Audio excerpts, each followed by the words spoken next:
गिरी रोदत विदक्त बहुभांति करुणा करत शंकर पहन रोती बिलकती रति भगवान शिव के चरणों में गिर गई और कहने लगी, प्रभु आपने तो मेरे सुहाग को ही उजाड़ दिया। जब इस प्रकार रोती बिलकती हुई रति को भगवान शिव ने देखा न तो भगवान शिव का क्रोध शांत हो गया, और जब क्रोध शांत हुआ तो रति बोलने लगी कि प्रभु तारकासुर की घोर तपस्या से प्रसन्न होकर के ब्रह्मा ने उसे वरदान दिया है कि आपके अंश से जो बालक उत्पन्न होगा उसके द्वारा ही तारकासुर का वध होगा। इसलिए देवताओं ने अपने कार्य को पूर्ण कराने के लिए मेरे पति को कहकर के ही उन्होंने ये लीला की थी। और मेरे पति कामदेव जो निस्वार्थ भाव से देवताओं के कार्य को कर रहे थे, वो अपने लिए उस कार्य को नहीं कर रहे थे। देश धर्म राष्ट्र की सेवा करने के लिए, भक्तों का उद्धार करने के लिए, देवताओं की रक्षा करने के लिए, देवताओं को संकट से बचाने के लिए जो है आपकी समाधि को जो है वो तुड़वा रहे थे प्रभु। तो भगवान शिव रति की जब बातें सुनी भगवान शिव ने, तो भगवान शिव बोलने लगे, रति गलती तो मुझसे हुई है, परंतु जो कुछ हो गया अब उसको तो मैं ठीक नहीं कर सकता। इसके लिए तो समय चाहिए। जब समय आएगा तभी तुम्हारे पति जो है शरीर को धारण करेंगे, तब तक शरीर को धारण नहीं कर पाएंगे। बोला कि तेरा पति मेरी क्रोधाग्नि से सतयुग में जलकर के भस्म हुआ है, तो सतयुग में भी उनको शरीर प्राप्त नहीं होगा। उसके बाद त्रेता आएगा, तो त्रेता युग में भी तुम्हारे पति को शरीर नहीं प्राप्त होगा। परंतु जब द्वापर युग आएगा और भगवान कृष्ण इस धरा के ऊपर जन्म लेंगे और उनका विवाह भगवती रुक्मिणी से होगा, तो माता रुक्मिणी की कोख से और भगवान कृष्ण के अंश से जो पुत्र प्राप्त होगा वही तुम्हारा पति होगा। बोलो श्री शंकर भगवान की। जब यदुवंशी होई अवतारा होई हरण मही भारा, तो कृष्ण तनय होई पति तोरा बचन अन्यथा होई नमोरा, बचन अन्यथा होई नमोरा। बोला सती तुम्हें द्वापर युग में ही तुम्हारा पति तुम्हें प्राप्त होगा, जो भगवान कृष्ण का पुत्र होगा। उसका नाम क्या होगा? प्रद्युम्न उनका नाम होगा। क्या नाम होगा? भगवान कृष्ण के पुत्र का क्या नाम था? प्रद्युम्न नाम था। भगवान शिव ने रति को और वरदान दिया। बोला रति कलयुग में तेरा पति शरीर धारण नहीं करेगा, लेकिन तेरे पति का प्रभाव तब भी बिना शरीर के ही समस्त प्राणियों पर रहेगा। ऐसा कोई घर नहीं होगा, ऐसा कोई परिवार नहीं होगा, ऐसा कोई रिश्तेदार नहीं होगा, ऐसा कोई कारोबार नहीं होगा, ऐसा कोई व्यवहार नहीं होगा जिससे तेरे पति का नाम मुख से ना निकले। रति के पति का क्या नाम है? काम। और जब हम कथा सुनने के लिए चलते हैं तो हमें क्या आ जाता है? काम। सब आदमियों को कोई ना कोई काम फंसा हुआ है। कोई आदमी बिना काम के नहीं है। कोई बोलती है माता बोबो चल आज कथा सुनने नहीं जाना, बोले बोबो बड़ा भारी काम हो गई, बुरी आदमी कथा टाइम नहीं लगता। बोला भी शास्त्रों में कहा गया कि हम कैसे पता लगाएं कि हमारे जीवन में अभी भी पाप है, हमने जीवन में पाप किए हैं। इस बात का कौन सा ऐसा प्रमाण है जिससे हम पता लगाएं कि हमारी जिंदगी में शेष पाप है? तो शिव पुराण में बड़ी सुंदर बात कही। सूजी महाराज कहते हैं कि जब मनुष्य का मन कथा सुनने में ना लगे, भगवान की भक्ति करने में ना लगे, भगवान का पूजन करने में ना लगे तो समझ लेना अभी हमारी जिंदगी में बड़े भरी पाप हैं, उनको धोने की आवश्यकता है। जब तक हमारे पाप नहीं धुलेंगे तब तक हमारा मन भक्ति में नहीं लगेगा, कथा में नहीं लगेगा। और समझ लेना कि यदि तुम्हारा मन बार बार कथा सुनने को कर रहा है, हम सुबह भोजन करते हैं, दोपहर को फिर भूख लग जाती है, दोपहर को भोजन करते हैं, शाम को फिर भूख लग जाती है, तो ऐसा ना जिंदगी में समझे कि हमने एक बार कथा सुन ली अब जिंदगी भर के लिए हो गया। जब आप एक बार भोजन करके जिंदगी भर एक बार किए हुए भोजन पर नहीं टिक सकते तो एक बार कथा सुनने से क्या आपका जिंदगी भर का गुजारा हो जाएगा? कथा तो बार बार सुननी चाहिए, जितनी बार हो सके, जिंदगी में जितना समय मिल सके उतनी बार कथा का श्रवण करना चाहिए।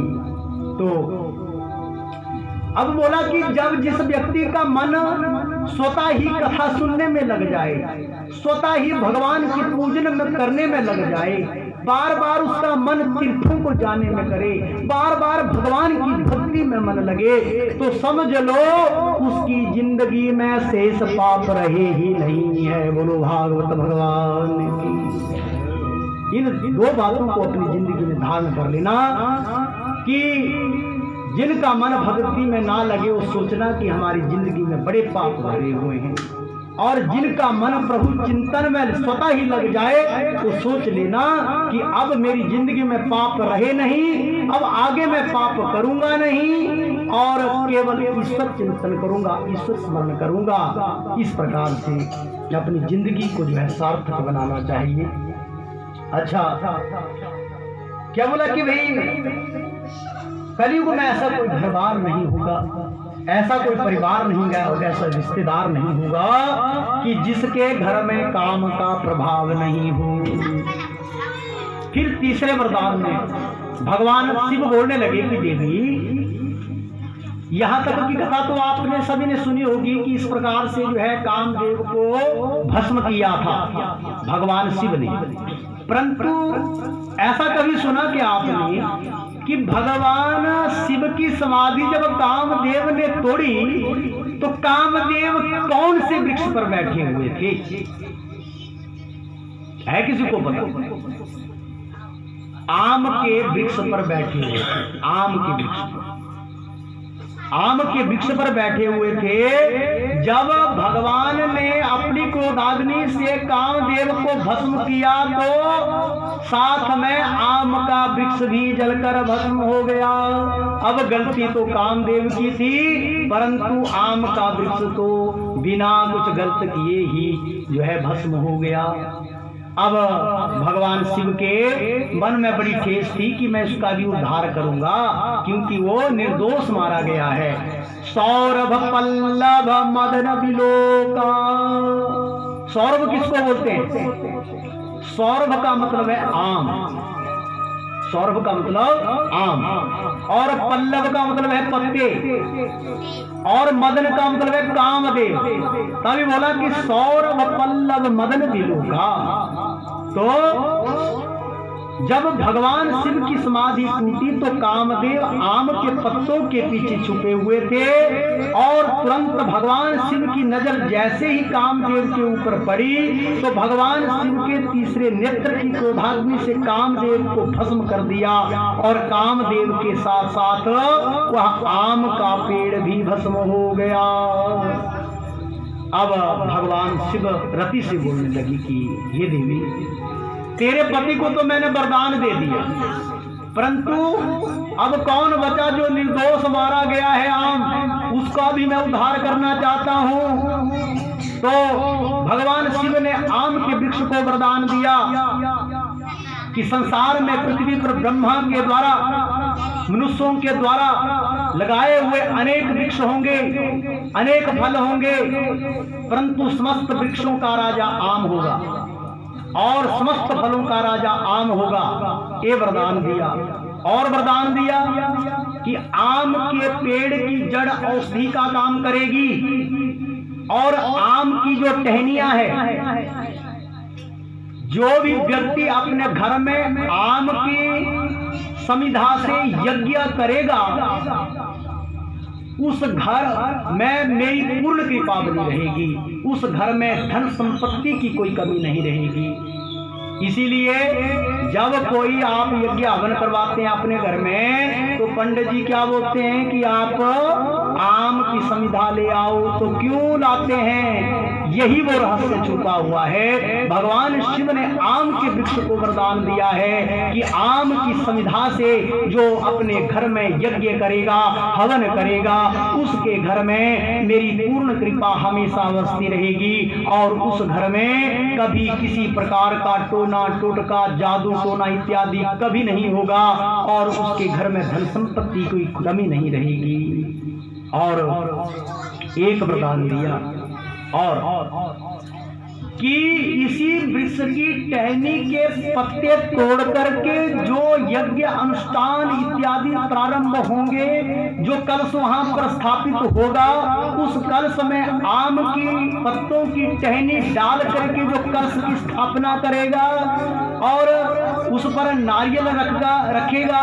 इस नारियल की कथा सुनाऊंगा मैं आपको कि नारियल क्यों बना, नारियल क्यों बना, ये किसका रूप है, कैसे बना, इसकी बड़ी बड़ी कथा आगे आएगी। परंतु बोला कि यदि आपको आपका यज्ञ संपन्न हो गया और किसी ब्राह्मण ने आपको जो कलश है वो आपको दे दिया, कुछ पंडित तो ले जाते हैं ना घर में, तो आपको दे दिया, तो इसका क्या शुद्ध उपयोग करना चाहिए? कभी किसी ने बताया नहीं होगा आपको जिंदगी में कि इस कलश का क्या उपयोग करना चाहिए। क्या करें? इसके नारियल को उठा करके आप एक साफ किसी थाली में रख दे, बर्तन में रख दे, उनके पत्तों को भी रख दे, कलश को उठाएं, दोनों पति पत्नी साथ में चलें किसी पवित्र जगह पर, इस कलश को पकड़ें। पुरुष जो है अपने दोनों पांवों के पंजे के ऊपर, एड़ियों को ऊपर उठा करके, और पत्नी बाएं पैर के एड़ी को उठा करके इसकी जलधारा लगाए। जो जलधारा लगाए उसको बिल्कुल सीधी ना दें, उसको हिलाते हुए उस जल को दें और 3 जलधाराओं में समस्त जल को नीचे दें या किसी बर्तन में दें उस जल को। और जब वो जल पूरा उस बर्तन में आपने दे दिया पूर्व दिशा की ओर, तो दोनों बैठ जाए। फिर इस अनामिका उंगली को उसमें भिगोएं, उस जल में जो आपने नीचे दिया, और उस अनामिका उंगली में भिगा हुआ जो जल है उनको दोनों हाथों से मलें और अपने चेहरे पर लगाएं। इससे क्या होता है? मान लो आपकी कुंडली में कई प्रकार के ग्रह चले हुए हैं, उसके लिए तो आपने पंडित जी से अनुष्ठान करवा लिया, महामंत्री जी का अनुष्ठान करवा लिया, आपके ग्रह शांत हो गए। परंतु आपकी यदि मस्तक की रेखा खराब है, हाथ की रेखा खराब है, तो वो कैसे ठीक करेंगे आप? एक उपाय तो मैं आपको आगे कथा, जब भगवान गणेश की कथा चलेगी उसमें बताऊंगा। परंतु एक उपाय है, जब आप इस यज्ञ कलश के जल को अनामिका उंगली से अपने हाथों में मल करके अपने चेहरे पर लगाएंगे तो आपके हाथों की रेखा दुर्भाग्य की रेखा सौभाग्य में बदल जाएगी और सौभाग्य की रेखा परम सौभाग्य में बदल जाएगी। बोलो शिव भगवान की। तो इस प्रकार करें। फिर उसके पश्चात क्या करें? अच्छा, उस कलश को सूखने के लिए छोड़ दें, अच्छी तरह से सुखा लें। और जो टहनी है आपकी आम की टहनी के पत्तों को अलग अलग करके साफ बर्तन में रख दें और जो टहनी है उसके छोटे छोटे टुकड़े करें, किसी छुरी से करें या हाथ से करें, उसके टुकड़े करें। और जो अंतिम टुकड़ा बच जाए उसको अपने हाथ में लेकर के दक्षिण की तरफ मुख करके, दक्षिण की तरफ किसका वास होता है? पितरों का निवास होता है। दक्षिण दिशा पितरों की दिशा कही गई है। आप अपने घर की छत पर जाएं, खुले मैदान में जाएं या आंगन में खड़े हो जाएं, अपने पितरों का ध्यान करें और उस अंतिम जो आम के टहनी की जो लकड़ी है उसको समर्पित करें अपने पितरों के प्रति कि हे पितर देवताओं, मैंने जो यज्ञ किया है उसके अंतिम आम के पल्लव के अंतिम टहने में आपको समर्पित करता हूं, इससे आप तृप्त हो और मुझे आशीर्वाद दे, मेरा वंश बढ़े, मैं दीर्घायु हूं, अन्न धन की मेरे घर में कोई कमी ना रहे और मैं अशुभ कार्यों में मेरा धन लगता रहे। इस प्रकार का विचार करके आप उस लकड़ी को दक्षिण दिशा में छोड़ दें और पितरों को प्रणाम करें। उसके पश्चात आकर के हाथ पैर धो करके कूला करें और फिर आ जाएं आप। अब बचे हमारे पास आम के पत्ते। आम के पत्तों को क्या करें? आम के पत्तों की एक बंदर माला, जैसे हम हमारे पंडित जी ने लगाई है ना वेदी में, तो हम क्या करते हैं जब कोई भी यज्ञ अनुष्ठान होता है तो मेन गेट जो होता है हमारे घर का, उसमें हम पत्तों के आम के पत्तों की माला लगाते हैं। तो ये पत्ते जो है ये शिव रूप बन गए होते हैं। इन पत्तों को आप वैसी ही माला बना करके आप अपने मेन गेट पर उसे बांध दें।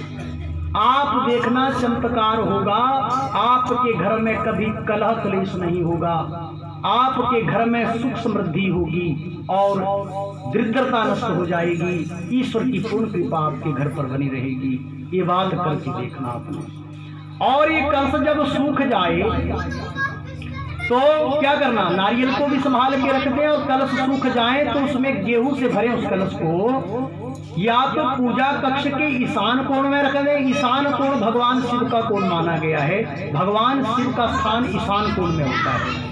तो घर का यदि साफ सुथरा कोना, ये कथा आएगी आगे मैं बताऊंगा आपको घर का कौन कौन कोना साफ रखना चाहिए, क्या क्या करना चाहिए, हमारे भगवान की मूर्तियां कहाँ होनी चाहिए, कैसी होनी चाहिए, इसी पुराण में बड़ा व्याख्यान आता है और बड़ी सुंदर कथाएं हैं। इनको सुनने के लिए वक्त है। 11 दिन तो केवल कुछ मात्र हैं, इनमें तो 24,000 श्लोकों का केवल अंश मात्र की कथा होती है। इनमें ज्यादा कथा सुनाने के लिए तो कहाँ समय होता है। तो अच्छा बात कर रही थी। अब ईशान कोण में इसको रखिए। यदि जहां पति पत्नी का शयन कक्ष हो वहां इस कलश को नहीं रखना चाहिए। अच्छा हो सके रसोई घर में यदि कोई साफ सुथरा कोना हो तो उसमें रख लें, या कोई बच्चों के सोने का कमरा हो तो उसमें रख लें, पर रखें स्वच्छ जगह पर। और ऊपर से इस जो आपके पास नारियल है इसको रख दें। जब आपके घर में कोई दूसरा यज्ञ कार्य हो तो यदि वो गेहूं खाने लायक हैं तो किसी गरीब को या ब्राह्मण को उसका दान कर दें। यदि खाने लायक नहीं बचे हैं तो उनको पीस करके गौ माता को उसका पेड़ा बना करके दे दें और दोबारा जो है उस कलश को जो है उपयोग में आप ला सकते हैं। तो इस प्रकार ये सारे कलश का सदुपयोग हो गया। तो आगे तो लंबी कथा है, क्या करना है आज की कथा का फिर 4:30 बजे करने की अभी देखो करनी है कथा कर देना यार।